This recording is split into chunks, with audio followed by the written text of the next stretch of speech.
এই বাংলার কোনদিন মুখ্যমন্ত্রী আসলে কোনো মুসলিমকে দেখতে চায় না। আপামর সনাতনী হিন্দুরা জোটবদ্ধ হলে কি হয় তা আজ এই সদন তার দৃষ্টান্ত স্থাপন করে। সদনে প্রথমবার নির্বাচিত বিধায়ক পশ্চিম বর্ধমানের বারাবণী থেকে আমি প্রথমেই একটা কথা আজকে বলার শুরুতে বলতে চাই যে আমাদের পূর্ববর্তী এই রাজ্যেরই সাংবিধানিক প্রধান যে কথা বলেছিলেন যে এই পশ্চিমবঙ্গের কোনো এক বিশেষ সম্প্রদায় যদি জোটবদ্ধ হয় তাহলে হিন্দু সনাতনীদের অবস্থা কি পরিণতি হতে পারে সেটা তিনি আমাদেরকে কল্পনা করিয়েছিলেন।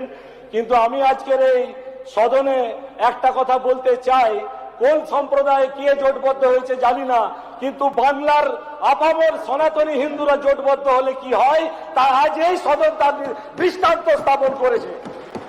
নিশ্চিন্ত হয়ে গেছেন তারা। আমারই এই সদনের আমাদের কোন কলিগ, আমি দুদিন এই সদন চলাকালীন শুনেছি এই বাংলায় মুসলিম মুখ্যমন্ত্রী হওয়ার কথা বলেছিলেন।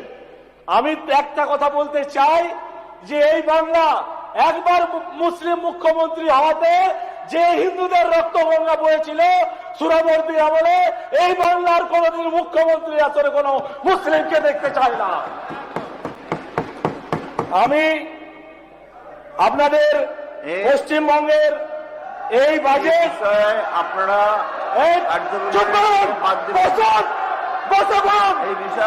আপনাদের কথা সাজে না, আপনাদের কথা সাজে না। এই আমরা মাননীয় অধ্যক্ষ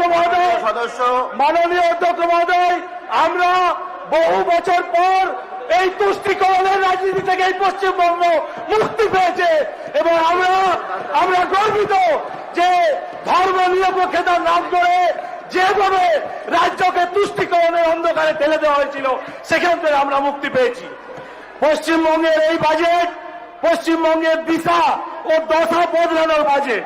আমি বলতে চাই, আমি পশ্চিম বর্ধমান থেকে আসি, বারাবণী গ্রামীণ অধ্যুষিত বিধানসভা।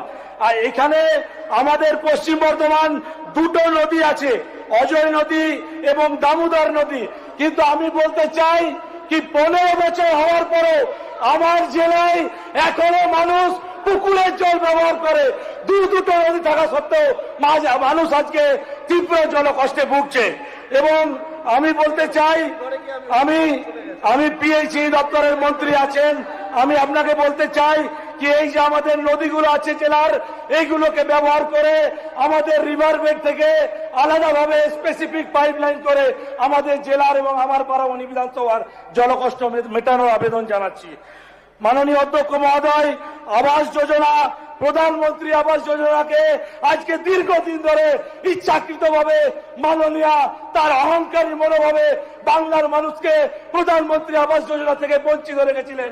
তার জন্য আজকে গ্রাম বাংলার হাজার হাজার গৃহহীন মানুষ এই যে বর্ষার জল, এই বর্ষার জল আজকে রাত্রেবেলায় একই ছাদের তলায় এই রাতে মাথার উপর জল পড়ে সেই বাড়িতে তাদেরকে রাত কাটাতে হয়। আমরা নিজে চোখে প্রচারের সময় দেখেছি। আমি বিশ্বাস রাখি আমাদের বর্তমান জনদরদী মুখ্যমন্ত্রী মাননীয় শুভেন্দু অধিকারীর নেতৃত্বে প্রধানমন্ত্রী আবাস যোজনাকে আবার ইমপ্লিমেন্ট করে হাজার হাজার বাড়ি করতে হবে। এরপরে স্বাস্থ্য তো একই অবস্থা, এক মিনিট স্পিকার সাহেব, স্বাস্থ্যতে একই অবস্থা, ব্লক হসপিটাল গুলোর বেহাল অবস্থা। 15 বছর পরে শিল্পের নামেও শুধু বাণিজ্য সম্মেলন হয়েছে, আর কিছু হয়নি। আমি আমার রূপনারায়ণপুর একটা শহর, আমি